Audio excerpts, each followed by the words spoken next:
Do you want to improve your chances of getting a job, your dream job, in 2024? If you do, here are my top 5 tips on how you can improve your CV. So, number 1, if I can come out of this.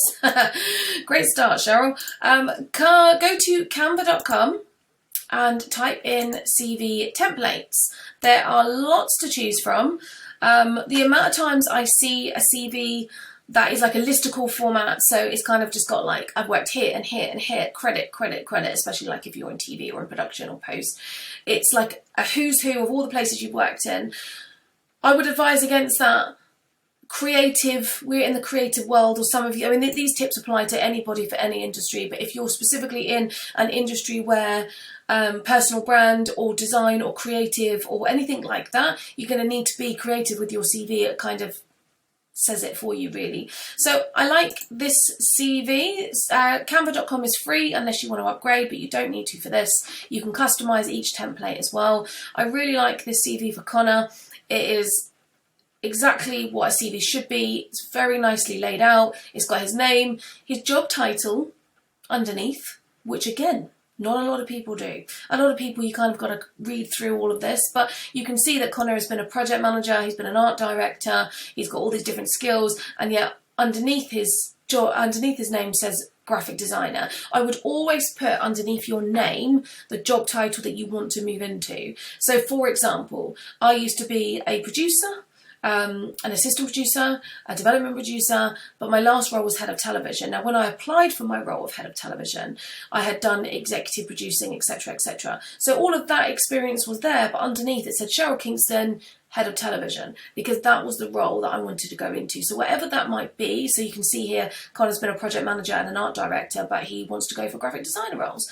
So whatever role you're trying to get, or your dream job, or whatever it might be, make sure that your CV is geared to that.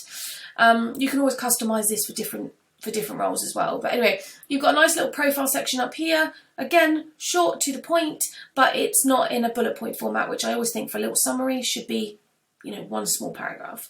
I like this. I love these little timelines. I think that is a really, really nice way of doing it. Make sure that your CV is no longer than about 2 pages, ideally. The only thing that I would say missing from this is a little flash of colour. So I would take something like these are nice. Let's go with Olivia. Her CV is very nice. Obviously, these are just all templates, but you can customize them in Canva for free. So again, I don't particularly like the fact that it's black. I would go for like a little flash of colour if I were you, especially if you're in the creative world and you're a graphic designer or a producer, an art director, a production manager, a writer. If you're going for like a more corporate role, like if you're a banker or a lawyer or something, then black and white is absolutely fine. But I would go for maybe something like that. Okay, I think that's a little bit bright, so you can go on and customize that colour even more, maybe tone it down a little bit. So I think something like that's pretty nice. Something like that would suit me. And then you can, for example, go ahead and play with colours and things. So you could, for example, make that the same colour as the orange. Go in there. There's the colour palette there. I'm not suggesting that you should or would, but I actually think that looks pretty nice myself. I'd probably bold that as well. I mean, I need to... anyway, I can't play around with this. This is not my CV. But even to me, even that looks so much better. I personally don't like photos on a CV. I think that whether it's positive or negatively, you're going to get judged based on your photo, and everyone can make a great photo. Everyone can put on a load of makeup. I think that getting judged or getting a role or getting through a job application process because they've already seen a picture of you is not a good idea, in my opinion. As I said, positively or negatively. So what you want to do is kind of just move all of this up here, or you could potentially put your little summary section up here like we saw previously in Connor's template. So something like that is nice. Skills. A lot of people do, where is it? Some people, I'm not overly keen on this, but anyway, I like Olivia's CV. Let me just show you what I wanted to mention.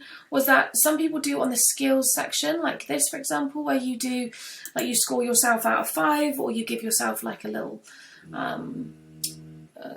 where is it, like this, for example.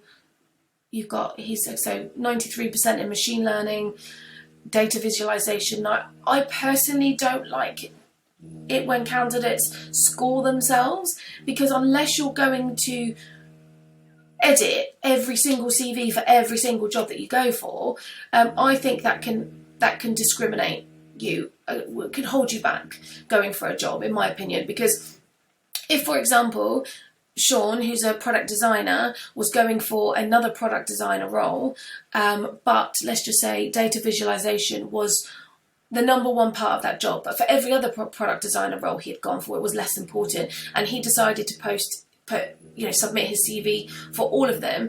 The fact that he has scored himself slightly lower will mean that that particular role, which might actually be perfect for him, is probably, he may not even get an interview based on the fact that he scored himself a little bit lower. I mean, 79% is still quite high, but I think scoring yourself is just personally not a good idea. I would be doing something like like we saw in Olivia's here, where she's just kind of bullet points. So that's really relevant for if you use particular softwares, like for example, if you're a video editor and you can edit on Final Cut or Premiere or Avid or whatever it might be, putting it on there, but scoring yourself, in my opinion, not the best move. Definitely no photos, add a flash of colour. Please, please, please make sure that your contact details is on your CV.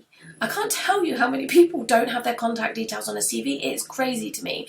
So potentially I would even say that this is lower down than it should be. Take the photo out, put your contact details at the top so I can find you, put your email address, your mobile number. Don't put your home address on CV ever, but put your profiles down. Your LinkedIn, absolutely number one, needs to be on there. And again, if you are in the creative world and you have a portfolio, a show reel, a website, anything like that, that is an external bit of information, make sure it's on there. You don't need to put on there your Instagram and Facebook. Don't put anything like that on there, but LinkedIn absolutely needs to be on there. And so does your contact information, so that people can reach you. I also quite like these kind of like the odd little flash is nice here. You know, the odd little bit of design element. There's loads to choose from, and you can customize all of these. I have used this one before, Lorna. I think her CV is pretty spot on. Again, you would move the socials up here, take the photo out. But again, it just is clear, it's concise, it's nice.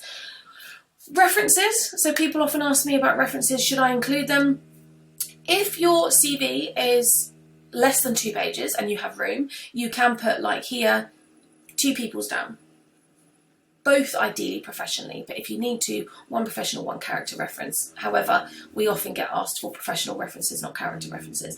It's not essential. I would rather that your CV looked clean and concise, so that someone like me or a hiring manager can go through your CV really, really kind of quickly but concisely see who you are. The references will come at the point of a job offer, so don't worry too much about it. But these are some really nice CVs, but again, as you'll see, so many of them have photos on.